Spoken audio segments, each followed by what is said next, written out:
Allez, on termine avec une guidance sentimentale avec le Iceland Time. Allez, l'énergie sentimentale, s'il vous plaît. On parle d'un cœur brisé. On parle d'avoir le cœur brisé.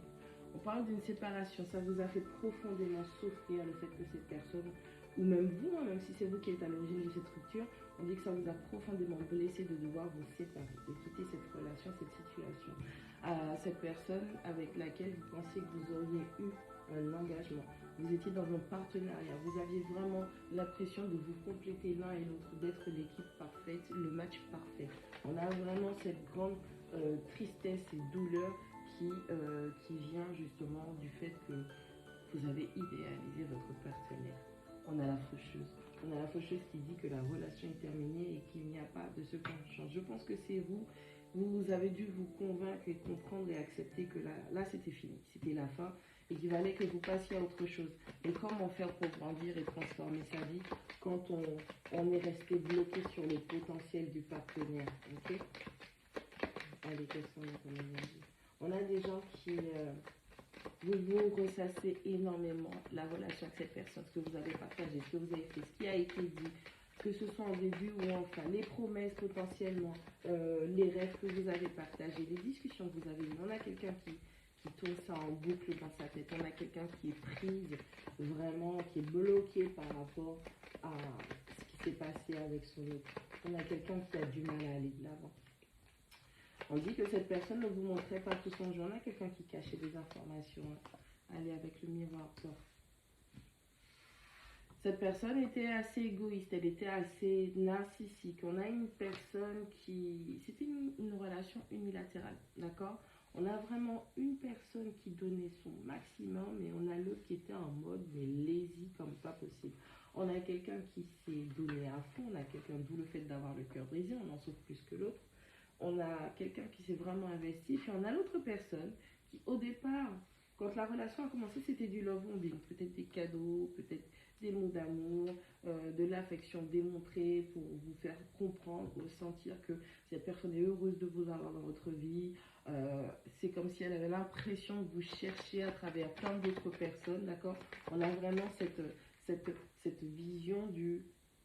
On a tout fait pour que vous soyez bloqué sur cette personne. Cette personne a tout fait mentalement, physiquement, pour que vous restiez bloqué, coincé à son niveau. D'où le fait que vous n'arriviez pas à passer à autre chose. Vous n'arrivez pas à vous ouvrir à de nouvelles personnes, à même vous dire, vous projeter que vous allez potentiellement rencontrer une nouvelle personne. La personne, elle a tout fait pour vous marquer. Pas assez. À un moment dans cette relation, vous avez été frustré. Cette personne vous donnait l'impression de ne jamais être suffisant ou suffisante. Que peu importe ce que vous feriez, peu importe ce que vous allez mettre en place, peu importe comment vous alliez parler, ce n'était jamais de qualité. Pour elle, ce n'était pas suffisant. On a quelqu'un qui vous a fait, entre guillemets, grandir, évoluer dans cette relation avec beaucoup de peur. Cette personne elle-même, elle était beaucoup dans l'ego. C'était son sabotage qui parlait, d'accord? On a vraiment quelqu'un qui, malheureusement, par rapport au mauvais comportement qu'elle a eu vis-à-vis de vous, vous a fait perdre confiance en vous, par des choses qu'elle vous a dites, par des actions qu'elle a pu mettre en place. On a quelqu'un qui a contribué à une certaine forme de la destruction de votre confiance personnelle. Il y a quelqu'un aussi qui joue un petit peu avec vos émotions, d'où le fait que cette personne réveillait de la jalousie. C'est-à-dire que vous ne cherchiez pas à être en compétition avec d'autres personnes, mais c'est cette personne qui ramenait la compétition au sein de la relation. Donc, vous n'étiez pas dans une relation de couple, vous étiez dans une relation unilatérale. Vous avez respecté votre autre, vous avez fait ce qu'il fallait en âme et conscience pour que cette personne se sente bien, mais au final, cette personne, avec la carte de la jalousie, du sabotage et compagnie, c'est vraiment quelqu'un qui cherchait l'approbation d'autrui. Regardez, détournez toujours le regard de vous. N'était jamais satisfait ou satisfaite de ce que vous apportiez à la relation, de ce que vous aviez comme comportement ou comme bienveillance vis-à-vis d'elle, puisque de toutes les façons, elle est narcissique. Si c'est pas fait comme elle veut, et c'était pas bon. Peu importe la forme que ça aurait pu avoir.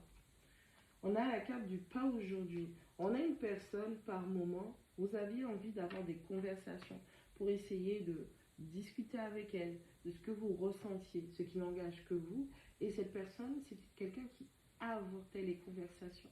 Tout de suite, dès que vous parliez du fait de ne pas vous sentir suffisant ou suffisante, d'être frustré, on a quelqu'un qui a avorté la conversation. on a quelqu'un qui ne voulait pas parler de ce qu'elle ressentait. Ok. Avec la hache, on parle d'une rupture très très violente. C'est quelqu'un, c'est limite, cette personne, à un moment de souffrance où vous étiez dit peut-être il valait mieux de mourir, quoi. On a vraiment quelqu'un qui vous a mis dans le traitement du silence, ok? Silence radio, aucune communication, aucune nouvelle, pas moyen de joindre. On est vraiment dans du blocage, là. On est vraiment dans du gros blocage, d'accord? Il y a une personne vraiment, elle vous a fait tellement mal, et en plus de ça, elle vous punit en pratiquant le silence radio. Parce que pour moi, c'est une punition, c'est de la torture, c'est de la méchanceté pure et dure, d'accord? Vous devez dealer avec ce sentiment d'abandon. C'est comme si vous, dans votre état d'esprit, vous vouliez lutter, travailler pour améliorer la relation. Et cette personne, bah, tout était fermé, tout était mis en bloc, tout était avorté. Peu importe ce que vous allez dire, ce ne serait pas bon, d'accord? On a les lunettes de soleil. Cette personne était très manipulatrice, pervers narcissique, très manipulatrice, manipulateur, d'accord?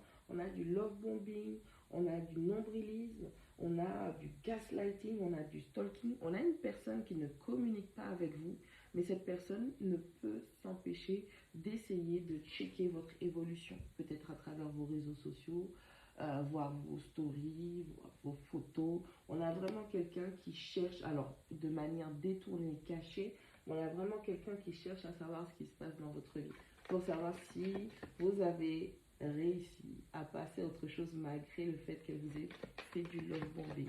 On a une personne qui essaie de s'assurer que vous ne l'oubliez pas. On a une personne qui est vraiment dans la manipulation émotionnelle. Avec le marteau, vous êtes dans une phase où vous êtes en train d'apprendre à cause de ce sabotage, parce que pour moi, vous vous rendez compte que cette personne a saboté la relation. C'est indéniable, ok? Là, vous êtes en train de travailler à détruire toutes ces pensées que cette personne vous a mises en tête, hein. Tout ce qui fait partie du gaslighting, du love bombing, de son nombrilisme. Vous êtes en train d'essayer de détruire tous ces schémas qui persistent et qui vous poursuivent, qui vous détruisent aussi et qui vous blessent, parce que ça aussi, ça vous met dans du sabotage. Et donc, du coup, vous avez envie peut-être de rencontrer quelqu'un, mais vous comprenez que vous devez travailler parce que vous avez beaucoup de questions qui sont restées sans réponse. Le fait que cette personne vous ait bloqué, il n'y a pas moyen de communiquer sur ce que vous ressentez, ni le pourquoi. Il n'y a pas moyen de demander à cette personne pourquoi elle a fait ça, pourquoi elle a agi comme ça, pourquoi elle s'est comportée comme ça. Et donc, du coup, vous avez du travail à faire parce que vous avez des schémas répétitifs. Peut-être que vous vous êtes rendu compte aussi, hein, aussi par rapport à cette situation, qu'au final, vous avez attiré le même type de personnage. On a quelqu'un qui prend conscience de ces schémas. On a quelqu'un qui prend conscience de la façon dont elle se sabote et elle a été sabotée ou elle a été manipulée. Waouh! Et on a le papillon qui arrive. Et le papillon qui parle de cette reconstruction, ok, de ce temps de guérison, de guérir et de travailler avec l'enfant intérieur, de grandir pour pouvoir rencontrer la bonne relation qui va permettre de faire évoluer. On a une personne qui est en train de se libérer de ces schémas limitants et on a quelqu'un qui est en train de se redécouvrir pour pouvoir être dans son épanouissement le plus total. On a une personne qui est en train de se dire, mais attends, il s'est passé ça, il s'est passé ça, il s'est passé ça. J'ai eu cette croyance. Et donc, du coup, cette croyance, je dois la détruire parce que ça, cette croyance, elle m'empêche de ci, elle m'empêche de ça, d'aller vers ci, d'aller vers ça, de prendre ci, d'avoir ça. D'accord? On a vraiment quelqu'un qui est en train de... Comment je vais dire ça? Vous êtes en train de rebooter votre ordinateur. Vous êtes en train de rebooter votre propre système. D'accord? On arrête avec les pensées limitantes. On arrête de rester bloqué sur quelqu'un qui ne veut pas communiquer, ou en tout cas on a quelqu'un qui est en train de prendre plus de liberté, de légèreté, afin de grandir et de se libérer de